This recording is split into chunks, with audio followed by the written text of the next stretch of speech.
Hello, everyone. Welcome back to Today on Display, and welcome to the wheel time. I can't even do it. It's all right. It's all right. I hope you're doing it at home with me, and if not, that's okay too. You can just laugh and cringe, really. I'm here for your entertainment. So, also here for your entertainment is the wheel spin. We got to figure out how much we're playing for in trivia, so let's do it. We got $1,000 slots, $2,500 slots, $5,000 slots. So let's find out what we're playing for, shall we? I won't dance anymore, I promise. Just the wheel's gonna dance now. See? I'm still as a... I don't know, whatever's still. How much are we playing for? How much are we playing for?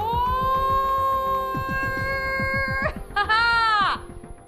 We're playing for $5,000! Bet you can forgive me for my dancing now. It's probably all the dancing that got you that 5K spin. How about that, folks? All right, so to participate in the trivia, you're going to stay right where you are. Don't move. Seriously, don't. We got a great show for you coming up. Later on, the questions are going to pop up on your screen. There's going to be 10 of them. You're going to have 10 seconds to answer each one. If you get them all right, you get a piece of that $5,000 prize. We'll be right back with more Today on Display.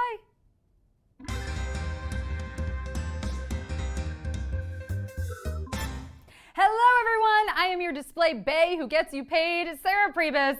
Welcome back to Today on Display, and welcome to Display Trivia, the game where you think a little, you earn a lot, and you learn a lot too. And also maybe go home with some extra change in those pockets. Whew, we have already had an incredible show full of display tips and content, so no matter how you fare in this game, you can already call tonight a win. You know what I mean? And honestly, it's a win for me because I get to give away money and hang out with all of you. So who's here? Roll call. Any newbies?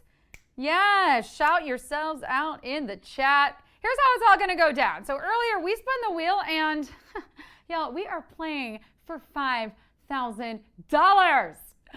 In just a moment, 10 questions are going to pop up on your screen one at a time. So make sure you're holding those phones vertically and you're connected to that sweet, sweet Wi-Fi. You're going to have 10 seconds to pick your answer and choose wisely because once you tap, there's no going back. If you miss one, you will no longer be eligible for the cash prize, but stay in the game because you can keep playing along for fun. Now, if you get them all right, you win a piece of that $5,000 jackpot. Or should I say Jill pot? Luck be a lady pot tonight. All right, y'all, I have given enough time to our stragglers to get in here. So let's do a little dance, make a little coin, and get down tonight. Time for trivia. Here we go. Question 1. In the classic nursery rhyme, Little Miss Muffet sits on her what? Chair, hill, tuffet. In the classic nursery rhyme, Little Miss Muffet sits on her what? Chair, hill, tuffet. Little Miss Muffet sat on a chair, hill? I mean, no one really knows what a tuffet is anymore, but it must have been a really great place to park it. Personally, I prefer my couch, binging trashy reality television, but Little Miss Muffet, you do you. The next line of this nursery rhyme is eating her curds and whey. Really? Curds and whey? Like whey, like the protein? I prefer a handful of Pringles and a tub of peanut butter, but again, you do you, Miss Muffet, you do you. And how are all of you doing? Well, if you parked it on a tuffet, AKA a stool, you're moving on with us. Get up now. We're going into question 2. The style of parking vehicles one in front of another along the side of a street uses what mathematical terminology? Perpendicular, parallel, intersecting. The style of parking vehicles one in front of another along the side of a street uses what mathematical terminology? Perpendicular, parallel, intersecting. If a parked car is moving at 0 miles an hour and another parked car is also moving at 0 miles an hour, at what time will I come out of Macy's and completely forget where I parked my damn Camry?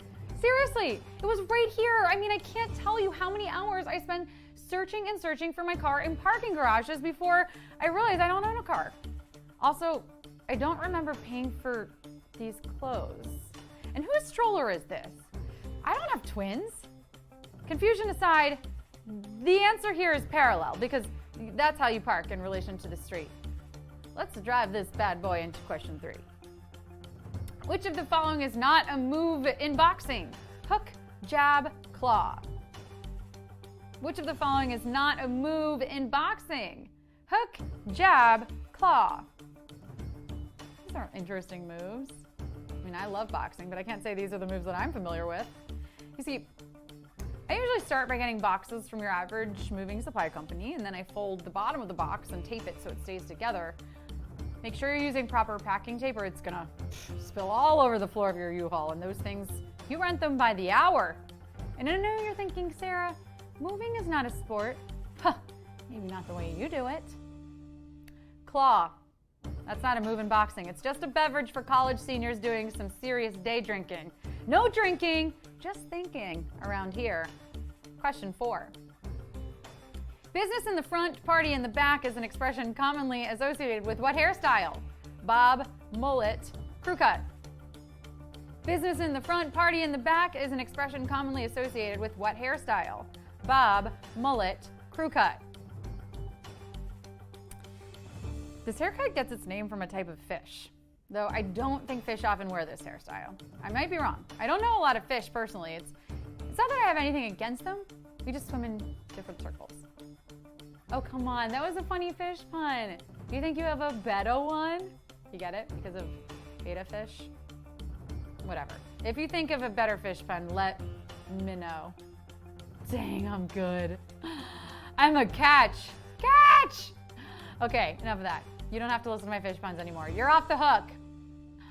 Mullet is the haircut, and it's official. You're all moving on to question 5. Tape used to demarcate a crime scene usually comes in what color? Green, white, yellow. Tape used to demarcate a crime scene usually comes in what color? Green, white, yellow. This is why I never buy this color crepe paper to decorate for birthday parties. I don't want my friends to think they just showed up to a recent homicide. I mean, the party's gonna kill, sure, but not quite like that. Party safety is very important to me. Wouldn't want any accidental deaths either. You know what? Maybe no decorations. Someone could trip and fall. And no drinks or treats either. That's a choking hazard. All right, well, we're having fun, aren't we? And if you watch a lot of true crime, and I know you do, caution tape is normally going to be that bright yellow, baby. Q6. Which American industrialist is incorrectly matched to the industry from which they gained their fortune? Carnegie Steel, Vanderbilt Railroads, Rockefeller Mass Production. Which American industrialist is incorrectly matched to the industry from which they gained their fortune? Carnegie Steel, Vanderbilt Railroads, Rockefeller Mass Production. Any of these names sound familiar? It's because they're all kinds of important buildings with these names on them. Mostly schools and big buildings. It's almost like billionaires have always avoided paying taxes by calling themselves a philanthropist. Yeah, if I build a library, maybe nobody will notice all my money. Quick, look over there, it's a book. It's okay, we know you guys are just cheap. By the end of the quiz, I want y'all living like Rockefellers, who, yeah, made his money in oil. I hope you're all slicked up and ready to go to question 7. The bonus category in the game show formerly hosted by Alex Trebek uses what literary device?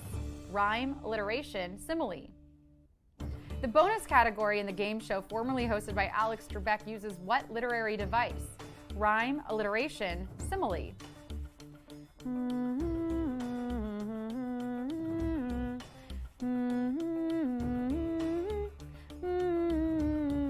Okay, this show is fun because it's the only game show that gives you the answer and you have to come up with the question. It's important to know that going in, or you're just going to think that all the contestants are really unprepared. On display trivia, though, we are definitely looking for the answers. Wait, you think I knew them? That's where you guys come in. And today, you showed up. The Daily Double is an alliterative title. Anyone getting close to taking this title? Question 8. Pulitzer Prizes are awarded in all the following areas except sports reporting, music, feature writing. Pulitzer Prizes are awarded in all of the following areas except sports reporting, music, feature writing. Not a Pulitzer Prize yet for trivia hosting, but a girl can dream. In fact, I wrote a speech for this very occasion. First of all, I thank you so much for this incredible honor. I couldn't have done it without my incredible team. I would say their names, but I don't really have the time. I would also like to thank my family as well, but I don't have the time to say their names either. Most importantly, I want to thank myself. Self. Without you, I could not have done this. You can't get a Pulitzer for trivia hosting, and you can't get one for sports reporting. You'll shoot and score next time, guys. Question 9. Which of the following animals is not thought to use echolocation? Fruit bat, beluga whale, Eurasian shrew. Which of the following animals is not thought to use echolocation? Fruit bat, beluga whale, Eurasian shrew. Echolocation is the innate ability that some animals have to determine where another object is directionally, using sound waves that bounce off other surfaces. So yeah, just like me using my car alarm to remember where I parked the car at the mall. I'm basically a dolphin, okay? What? They're super smart and totally majestic. I relate big time. Speaking of big time, are any of you gonna make it there today? Although many species of bats are known echolocators, fruit bats do not fit the bill. I mean, if I were a fruit bat, I'd just follow the smells, right? It's time for the final question. Question 10. All following names come from a derivation of a word for the bulb-sprouting flower that is associated with French royalty except Erica, Susan, Lila. All following names come from a derivation of a word for the bulb-sprouting flower that is associated with French royalty except Erica, Susan, Lila. I knew you all thought that we would let you off easy. We got one more tough little two-parter here before we go. Think of it like climbing a mountain. It's just one step at a time. Also, make sure you're hydrated and wearing lots of sunblock. Oh, and bring a friend. Yeah, in case one of you needs to call for help. Yeah, climbing a mountain and answering this question are basically the same. The biggest similarity is the victory that you feel at the peak, which is where we have just arrived. The only name here that does not come from the word lily, kind of gave that one to you, in Hebrew, Greek, or Latin, aka the fleur-de-lis, is Erica. Let it out, displayers. Exhale, wipe those brows. Yes, you made it. Now the real question is, did you make that coin? Throw a trophy emoji in the chat if you got a 10 out of 10. Do it. Trophy emojis only. I am such a proud quiz mama. I'm going to take a screenshot of all those trophies. I'm going to print it out. I'm going to frame it. I'm going to hang it on my wall. You came, you slayed, you're getting paid for that knowledge you displayed. Seriously, y'all, thank you so much for showing up here day in and day out to hang out with me. I appreciate each and every one of you. Now go rest up. I'm going to take my screenshot, and I'll see you back here for more trivia tomorrow on Display.